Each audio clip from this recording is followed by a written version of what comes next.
Back in 2023, Xbox announced a new free-to-play side-scrolling action RPG called Towerborne. Developed by Stoic, the team behind the beloved Banner Saga series, it released into early access on Steam in September of 2024, with a console release on Xbox following not too long after in April last year. I spent a huge amount of time with the title for our Towerborne review in progress, and now it arrives as a finished product, releasing on Xbox, PC, and for the first time, PlayStation 5. However, coming to a final verdict for this game is not as easy as it sounds, and that's because an enormous amount has changed between what was planned versus what we'll actually get on release as a finished 1.0 version of the game. So I felt it was only fair to approach Towerborne with a fresh perspective. It was time once again to start my journey anew, polish my Shadow Striker skills and fight to protect the Belfry once more in order to truly assess the changes and bring you a final verdict for our Day 1 Towerborne review.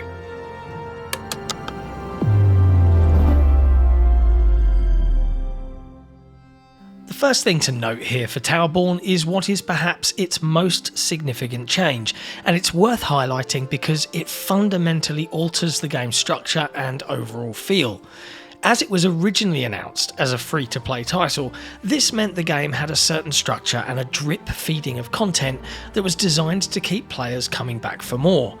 In turn, that meant that Stoic had designed entire systems to support this endeavour, with cosmetics players could either earn or buy, daily missions to encourage replayability, and the collection of endgame loot and weaponry, in addition to the Belfry, the game's original hub world, where it was not uncommon to see multiple players bustling about, speaking to vendors and taking on missions.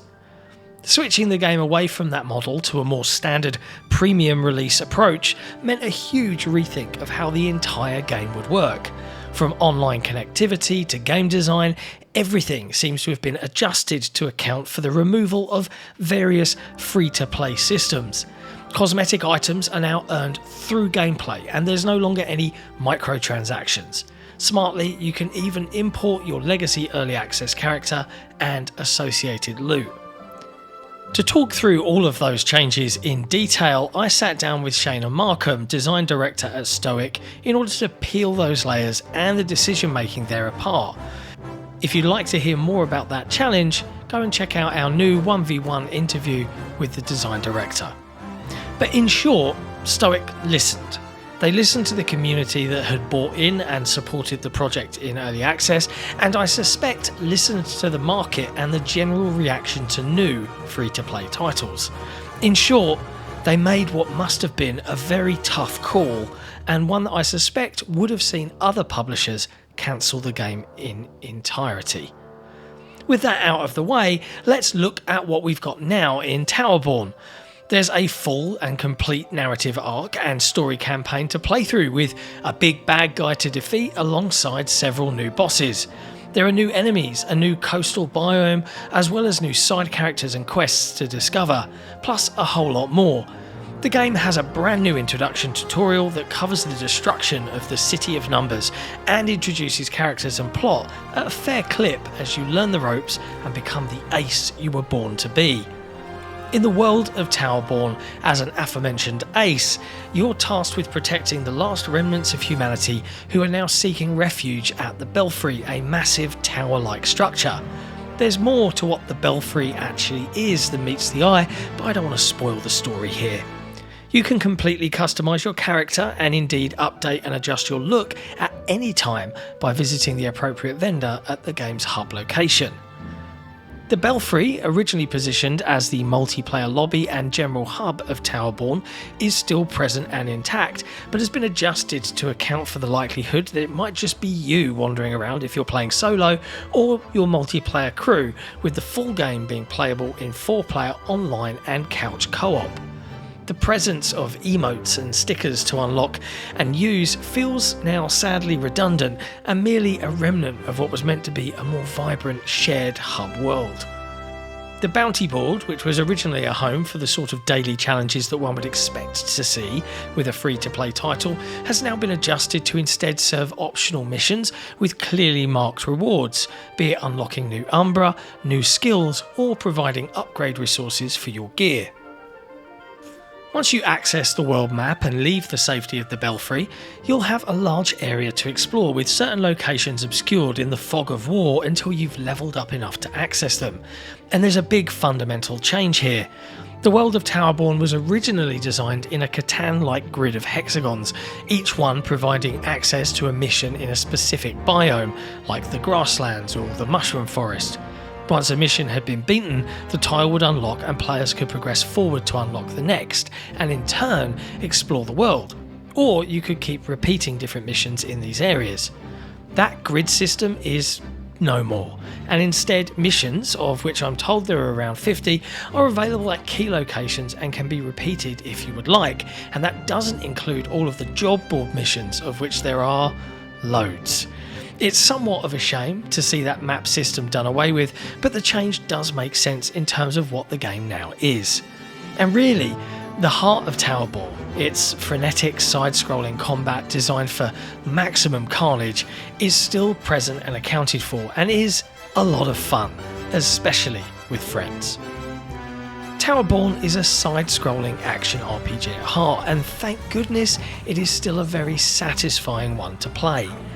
Designed primarily to enjoy with up to 3 friends either online or sat together on the sofa, the on-screen carnage is eye-meltingly gorgeous.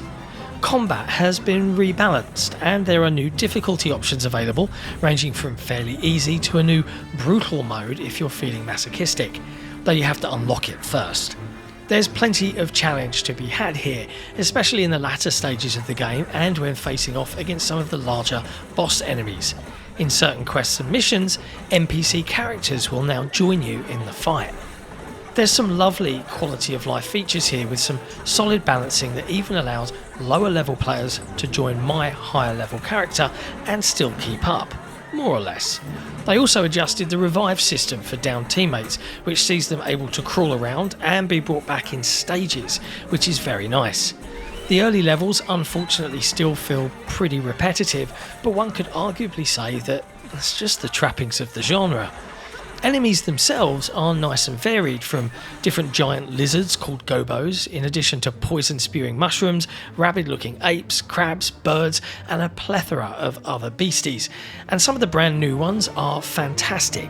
It all looks and feels superb in motion, the only real complaint being that some of the human enemies are occasionally too visually similar to some of our aces, and you will often find yourself completely lost in the fray during battle with so many bad guys on screen. There are multiple classes of ace you can choose from in Towerborne, and having a variety of these in play during multiplayer sessions is absolutely worth doing, because working with your squad is where the combat can become a delirious dance of death. I can launch numerous enemies into the air, my pyroclast comrade can leap in under them and set them on fire, continuing to juggle them as a sentinel leaps in and smashes them to the ground. Without thinking, I then dodge back in and launch them all over again. It looks great, and even on a handheld like the ROG Xbox Ally X, performance is pretty flawless. New to Towerborne are some additional options for players who are getting towards that late game state and are looking to maximise their damage output and gear level, with new things to do unlocking at different stages. At Danger Level 4, players will unlock Fuse at the Forge located in the Belfry's hub. Fuse does exactly what it kind of sounds like. A player can take gear they've earned but maybe don't need or care about, and quite literally fuse it with something else to get a different item of gear. The Reforge and Refine Forge abilities are unlocked at Danger Level 5. Reforge allows you to basically re-roll the various stats on different gear items. Refine is a little different, allowing players to improve the actual number and really, well, refine their build and make it tailor-built just for you. Of note, dismantling and getting rid of unwanted gear is still a laborious task, and little has been done to really improve that system. As I've played through Towerborne 1.0, I've kind of come away with some mixed feelings. I still love the art style, the combat, and the cooperative shenanigans that's on offer here, and despite the various cuts and changes, the heart of what makes Towerborne fun is still here. What I can't completely ignore is how the game feels somewhat re-stitched together, the result of a team cutting, adjusting and redesigning different elements for this final release. Towerborne may not have succeeded as a live service title, and overall I think what they've done was the right call, but it feels a little like that unique spark that made it different has been dampened somewhat. Regardless of the somewhat visible scars following its transition away from a live service, free-to-play title, I'm very glad it survived. Towerborne is a genuinely good side-scrolling brawler that can be quite a challenge on higher difficulties, is fun to play with friends, and runs great no matter where you play. Fingers crossed it gets to come to Nintendo Switch 2 in short order.